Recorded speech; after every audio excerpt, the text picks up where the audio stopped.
Hello, I'm Cheryl Grieb, Chair of Public Policy, and today we're going to be speaking with Senator Victor Torres, Representative Fred Hawkins, and Representative Kristen Arrington about issues that are important to us as the realtor community.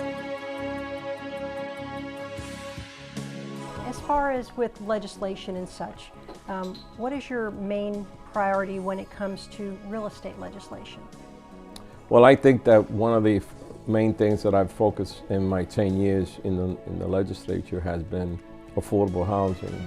I've seen the struggles of our community, of the working poor, that they have a tough time keeping up with their rents due to wages, you know, and trying to afford a first-time home is kind of difficult when your wages don't match what you have to pay. So that has been one of my targets, you know, in focusing on affordable housing in the state of Florida. Excellent. Thank you so much. Affordable housing is certainly important to the realtor community. Well, that's the whole thing. My wife is a part-time realtor. She still has a license from Ocala.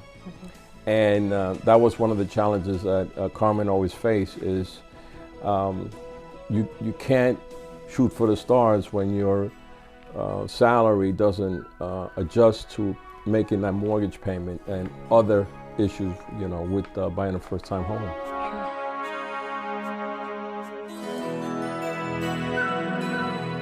The environment makes Florida very unique.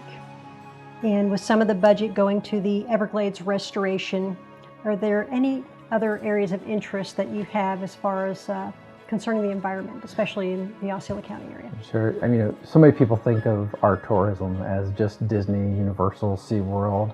But when you look at the environment, so many people come here just to bird watch and walk our trails, and we have that natural beauty that we've got to protect.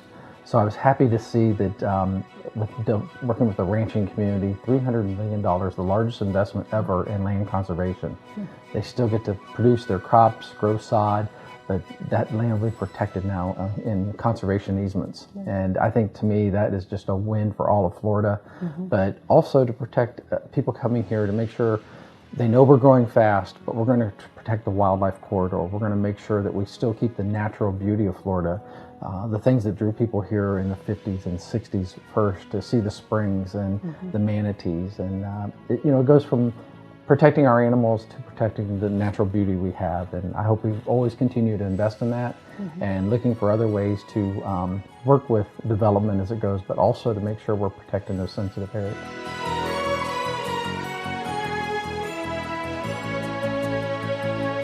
What do you feel, as an elected official, is the biggest issue Osceola County faces in regards to the real estate industry? And I think you mentioned a couple of those items. Absolutely. Affordable housing, which I do think we need to work on rebranding it, because affordable is also, what do you consider affordable? So attainable housing, housing that our workforce can actually get into, not just buying, but renting. I'm sure realtors have been seeing this, where folks are moving from other areas. On my house, both sides, people move from another state and purchase that, which is great that we're bringing in new money and new folks. But unfortunately, because they're offering much more money over asking price, and because the inventory is not there, it's unfortunately making it hard for those folks that are keeping our economy going and keeping our tourism going and keeping our students educated and fed. They're unfortunately getting pushed out of the housing. So that is the biggest issue, that and property insurance. I hear the most from my constituents on that, and their numbers increasing double and triple each year.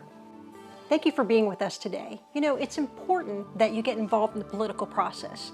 Today, we spoke with our representatives, and really, I think the message for me was, when we go up to Tallahassee, that they listen.